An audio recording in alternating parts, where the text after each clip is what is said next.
Steph, what kind of an effort do you expect the Rockets to come out with tomorrow night?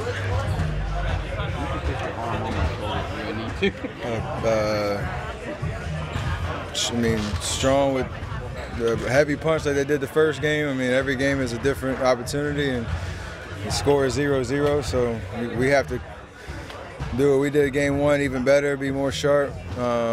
Understand they're probably going to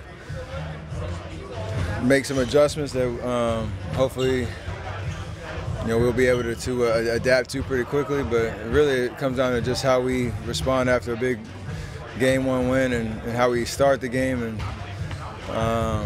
try to continue to build momentum. To what extent does getting a win here remove the pressure of game two?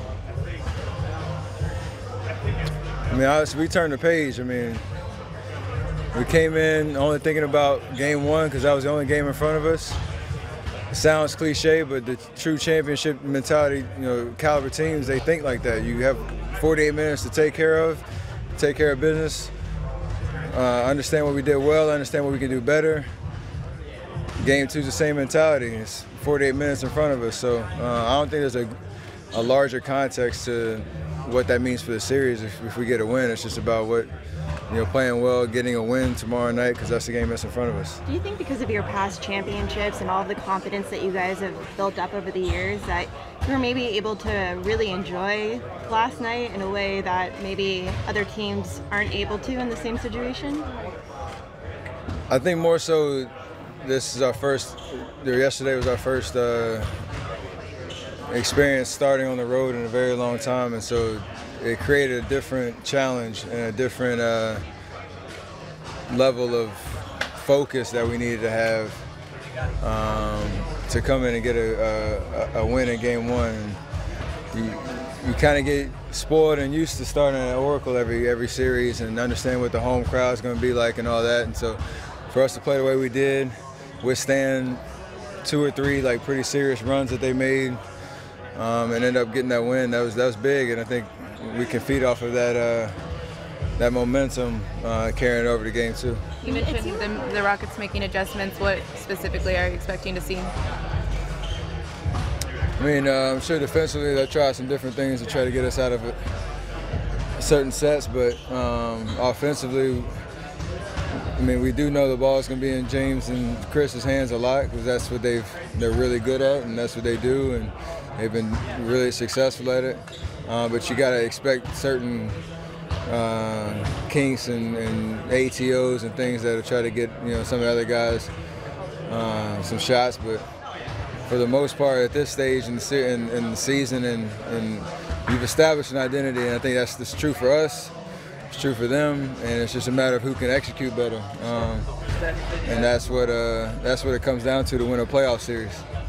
Sean said last night when you all got to shoot around yesterday, KD was already here and he was already drenched, had a sweat going. Do you see a more locked-in guy?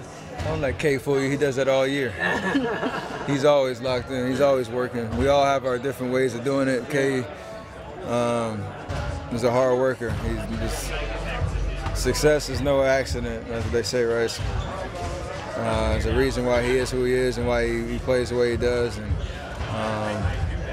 he has a set mentality and routine and expectation of himself and whatever he needs to do to get his mind in that, or get into that frame of mind, get that killer instinct, he does.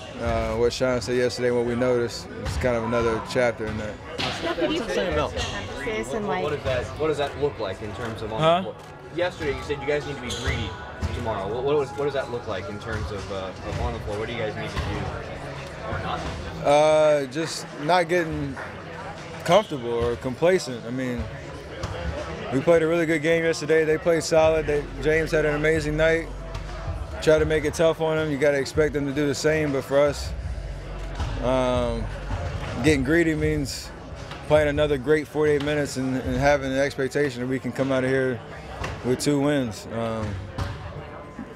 That's whatever it takes, really. It looked like you put a lot of extra emphasis in doing a lot of the small things, like setting screens, doing stuff like that. Was that part of your game plan for last night? I do that a lot. I mean, I try to be versatile, whether I'm shooting 15 threes or 5 or scoring 18 or 40. You try to find a way to impact the game on both ends. Offensive yesterday was a little different. I was able to get to the paint a lot, trying to set up guys. They try to take away a three-point shot. Other guys got some great looks, and I have to be a threat out there at all times and demand some attention, be sure with the ball, and kind of just manage the game. And that encompasses a lot of different things, playing on the ball, off the ball, setting screens, whatever it takes. So I'm used to that, and it'll continue. Steph, there was a mic'd up segment in the game last night where they showed Steve on the bench talking to you during a timeout, and you looked a little down, you weren't playing great, and he was like, hey man, the series is going to come to you, the game's going to come to you. I need to work on my body language, I guess, because I was actually feeling all right. I was feeling pretty good. It was weird type of vibe. We felt like we were playing better than what the score looked like, and I was kind of what my body was reading at the time. But everything he was saying was stuff that I was already kind of thinking myself, and it's a 48-minute game, so there's plenty of opportunity to make an impact. And I think he was observing that and making sure that I was in the right frame of mind to stay engaged, to stay just locked in on what I was doing to help our team win. Yeah, defensively, they obviously were trying to put you in a lot of screener roles. You went up on James a lot. Can you be a valuable part of this, just making him work for every basket, just making him dribble it 20 times before he can get to the rim or shoot the jumper? I mean, we have a certain game plan to guard those situations, and at the end of the day, if it requires one-on-one type of defense, you got to be ready for those matchups and just, like you said, try to make it tough on him. Besides the very first possession of the game, whether he scored or not, I felt like he had to work. So the biggest thing for us is to not get discouraged if he does get a bucket, because, like I said before, the man averaged 30 points a game this year. Not a lot of guys in the league were able to stop him. So you got to be just disciplined, try not to foul, try to contest every shot, make or miss, get the ball out, go down the other end with the same type of force and thrust, and play the long game. So, yeah, we had 41 points for a reason, but we felt like we made it tough one. Great, thank you.